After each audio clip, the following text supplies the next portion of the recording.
Welcome to MojoPlays. Today, we're looking at every upcoming Assassin's Creed game and property to get excited about.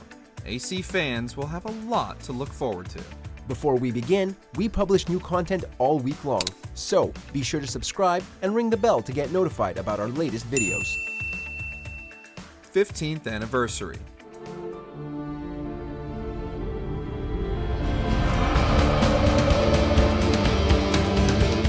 Though this video will primarily focus on games, we're going to start by looking at some of the non-gaming entries set to reach the Assassin's Creed franchise in the future. Ubisoft is deep in the celebrations of the franchise's 15th anniversary, launching a new line of tie-in merchandise so that people can rep their favorite game and assassin. Among the various new items of clothing, there are some items for the more discerning collectors, including an all-new statue of Amunet, modeled on her in-game statue in the Auditory Villa's Sanctuary. A new art book detailing the making of every game in the series, and even a set of golden LPs with some of the best parts of the soundtrack. There's also a live-action Netflix show on the horizon, only the second time they've tried to make a live-action AC narrative after the disastrous movie. Well, that leads me to my next question. So, Mac, many of us know that a Netflix show is in development, and the community would like to know more. What else can you tell us? Well, it's still early in development. The last chapter. But Danny, if you want more, I've got great news, as we have more content coming to Assassin's Creed Valhalla. Though Valhalla has perhaps been a more divisive entry in the series, thanks in no small part to its monumental length, it's finally set to conclude in one last piece of DLC. Should you have needed to buy and play multiple gigantic DLCs to actually get to the end of Eivor's story? Perhaps not, but we're sure the game's many fans won't dismiss the opportunity for even more Viking action. Aptly named The Last Chapter, and set to land before the end of 2022, we're going to see Eivor tie up loose ends and set sail once again. Presumably, this is going to show us how Eivor actually ended up in Vinland, which is where their body is found by the present-day assassins. If the game does add a brand new map to tackle the Viking landings in North America, it'll be the earliest the series has gone to the continent yet. I have done all I can for my people. It is time to say goodbye and set forth for distant shores and new adventures. Codename Invictus.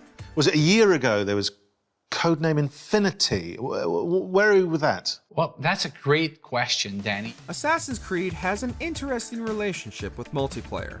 It first properly debuted in Brotherhood, and for all its jank and strangeness, it remained beloved by the series' oldest fans. It's toyed with multiplayer since, with the co-op missions in Unity, and various live service elements that have wormed their way into Odyssey and Valhalla, but Codename Invictus is set to be a full, standalone multiplayer release. Like many of the future games, it's going to be a part of AC Infinity, and we'll see various past assassins return. We're not sure if you'll have to play as a past assassin or if you can make your own, and perhaps past assassins will be NPCs or mission givers, but we're interested to see what happens nonetheless. If it's anywhere near as fun and chaotic as Brotherhood's online mode, the fans will be sure to love it in spite of any flaws it may have. All connected to the Infinity Hub. Codename Jade.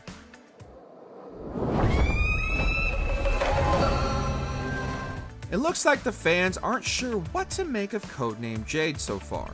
This mobile-only game is set to go to ancient China, only the second game set in China in the series' history following Assassin's Creed Chronicles. While it seems a little odd, it's not Ubisoft's first attempt at scaling down the series, though Jade is going to be fully open world. Again, we already had Chronicles, though those games were designed for consoles. There was also Altair's Chronicles on the DS, and most notably, Liberation on PlayStation Vita. It also makes sense considering that in China, mobile gaming is massive, so it is a great option if Ubisoft wants to court Chinese gamers. Cell phones have come a long way, and we hope Jade will be able to make this series work on a smaller platform. Plus, you'll get to make your own assassin.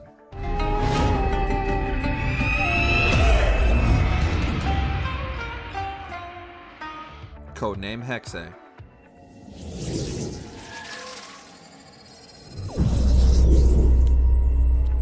Even weirder than Jade, Hexe is shaping up to be the most mysterious Assassin's Creed game we've seen so far. Ubisoft devs have said it's going to be like nothing else in the franchise, which has led to popular speculation that it's going to be a horror game. Whether we'll still be free running around and exploring just in a horror setting remains to be seen, but we wouldn't be surprised to see Ubisoft revamp the gameplay. Current theories about the setting focus on the word Hexe, German for witch, and theorize that it's going to be set in 17th century Germany during any of the many huge witch trials where hundreds of people were burned at the stake. We do hope that Ubisoft won't put us in the shoes of somebody whose job it is to hunt down accused witches, though. The children of Danu have perverted their beliefs into a weapon. Codename Red.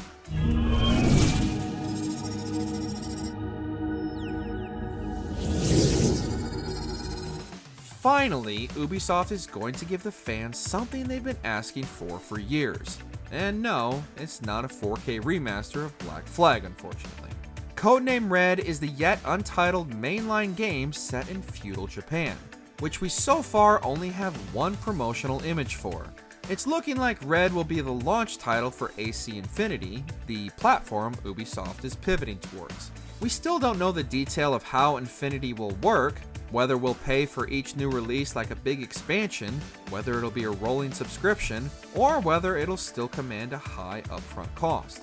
But this is a surefire way to get people interested enough to try it. But people are skeptical too, of whether Red will be able to outdo its closest competitor, Ghost of Tsushima, as it takes on the same setting. We're still glad to see Japan finally getting its Assassin's Creed due, however. Well, I think that's what you call big news, isn't it? I mean, there's a lot of stuff in there that I think, from your point of view, certainly the community, the fans have been asking for a long time. Assassin's Creed Mirage.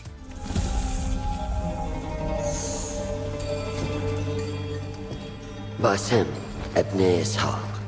The final part of Ubisoft's mammoth 15th anniversary event is the impending release of Assassin's Creed Mirage, a heartfelt tribute to the game that started it all.